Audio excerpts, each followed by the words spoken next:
common cheap and healthy foods that you should stockpile, but they never expire. Number one, oh, we're gonna get backlash for this, ramen noodles. Now, I know. Are they healthy? Comments are already coming, but here's the thing, guys. What is wrong with ramen noodles? There's really nothing wrong with ramen noodles. There's not a whole lot to them. All they are is filler, wheat and flour. Yeah. It's just, I mean, wheat and water dried to noodles. Now, the little seasoning packets, I know it has MSG and bouillon and all that. You don't have to use them. You can use other spice to spice them up. Yeah. And the thing with ramen noodles is they are easy to cook. They're quick. You can eat them dry. You can eat them cooked.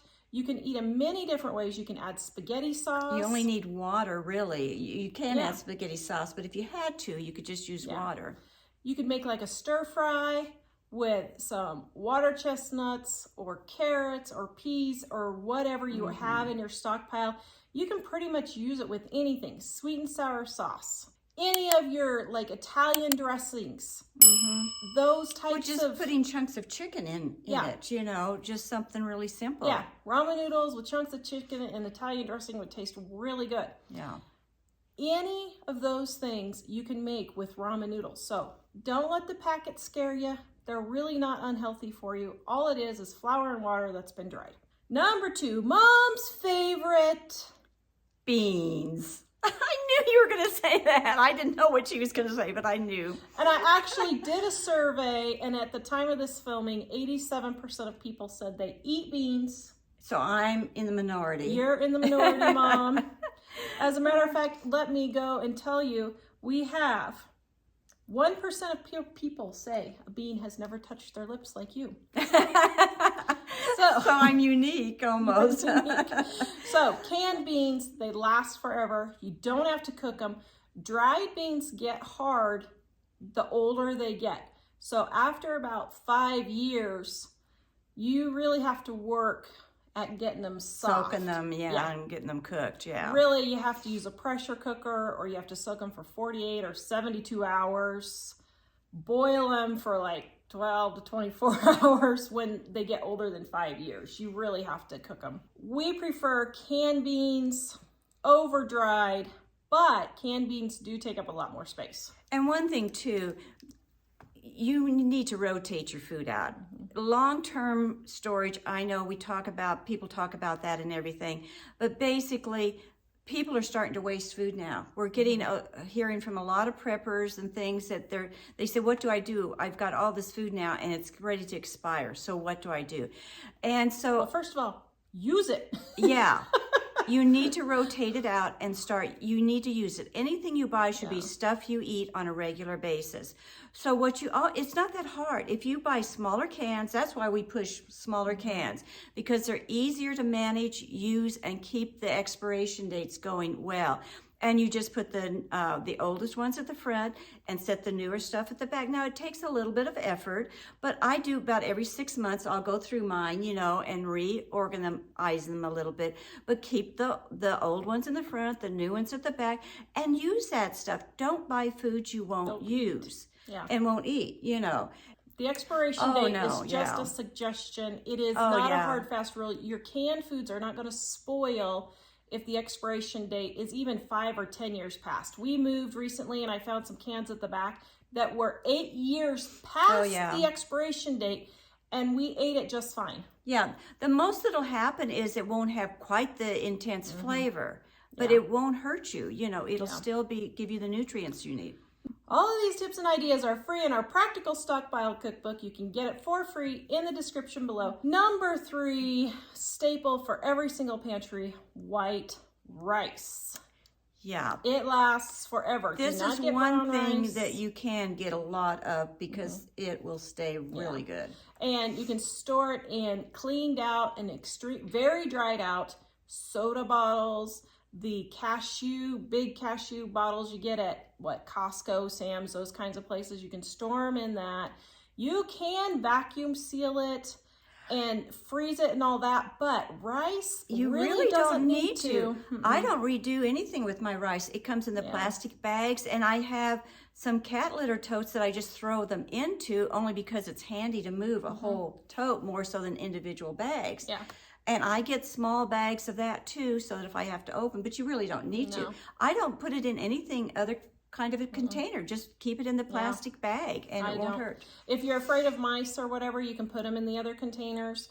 But put them in something like a 5-gallon bucket or cat litter buckets or a tote or something like that where the mice can't get in. Well, one thing people don't realize I think in Australia, they were having extreme problems with mice, and they were even eating through plastics.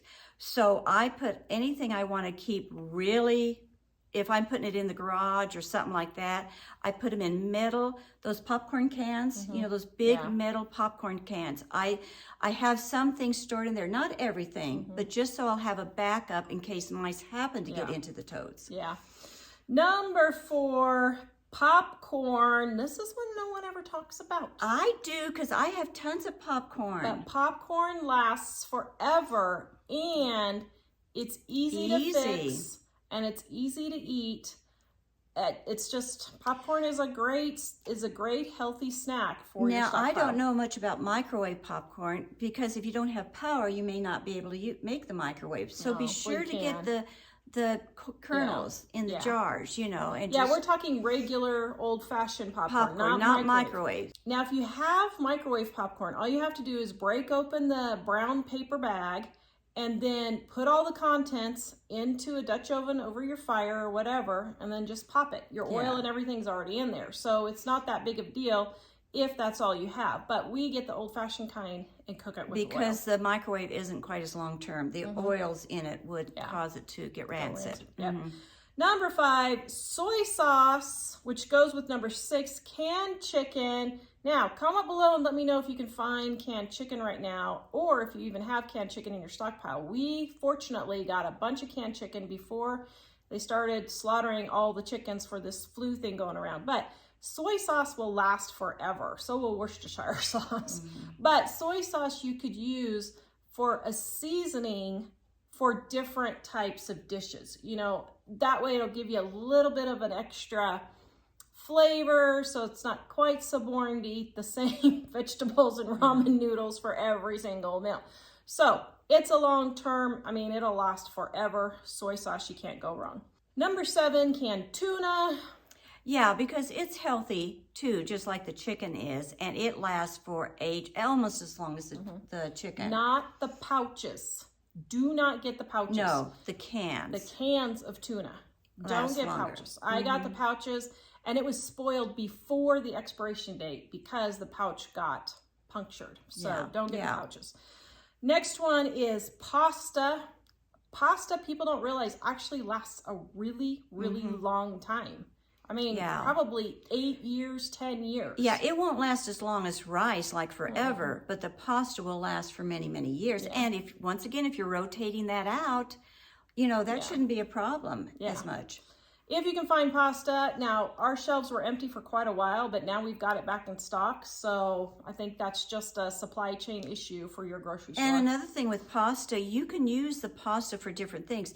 If you have spaghetti noodles, you don't just have to use it for spaghetti. You can crunch it up and break it up, and use it with cheese, like a macaroni sauce dish or something like that. And if you don't have spaghetti sauce, we have a recipe in Dining on a Dime cookbook, so that if you just have canned tomatoes, diced tomatoes, canned tomato sauce, any of the canned tomatoes, but let's say you don't have pasta sauce on hand, we have a really good recipe in Dining on a Dime cookbook, volume 1.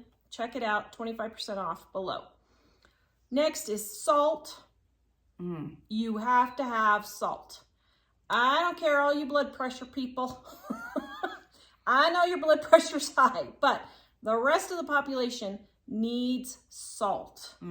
You really do. I had like 4 or 5 people in 1 year go to the hospital, and they had to have saline solutions put in an IV because they were lacking in salt. Americans really don't get enough salt, believe it or not. And don't comment and say, well, I have a health something. that's fine. Pick and choose off this list what you can use. Don't tell us all your health issues. I mean, because you can figure it yeah, out. most people, you know, if they know they don't need sodium, so you don't need to tell us that, well, you can't take sodium. So it's like, so the whole world shouldn't eat sodium. And that's, you know, and that's things the like problem. People are getting sick because they're not getting enough sodium when they need it. Yeah.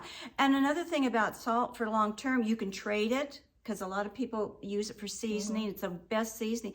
I use almost nothing but salt for seasoning. I don't have all the fancy different things. Also, you can use it for medical things, you know, like put it in water for gargle for a sore throat, things like that. Yeah, so if you get an infection, actually I have an infection on my thumb that I'm soaking in salt right now, salt water. So it's really good for fighting infection. Honey and sugar, sweeteners, whatever sweeteners. Honey will last forever. Sugar will last forever. I have some sugar downstairs that's from, this is 2022. The expiration date is 2017, and I'm still using it. Oh, it's just fine. The only thing that happens with sugar is it might get hard, and then you just scrape it. As a matter of fact, in the pioneer days, they used to get cones of sugar that they just have to scrape. Or you can put it in a plastic bag with a piece of bread, and the bread will soften it back up again, just like you do with brown sugar. Honey, it will stay forever. If it crystallizes, all you have to do is heat it up and it will go right back to liquid form. But it's not bad. You can just use it. Yeah, to heat it up, just put it in a little pan of boiling water. If you have microwave, you can do it in there. But, you know, if you just have the pan of water, just set it in the pan of boiling water. Please watch next the 15 foods you should hoard now. Visit us at livingonadime.com. We will see you guys next time.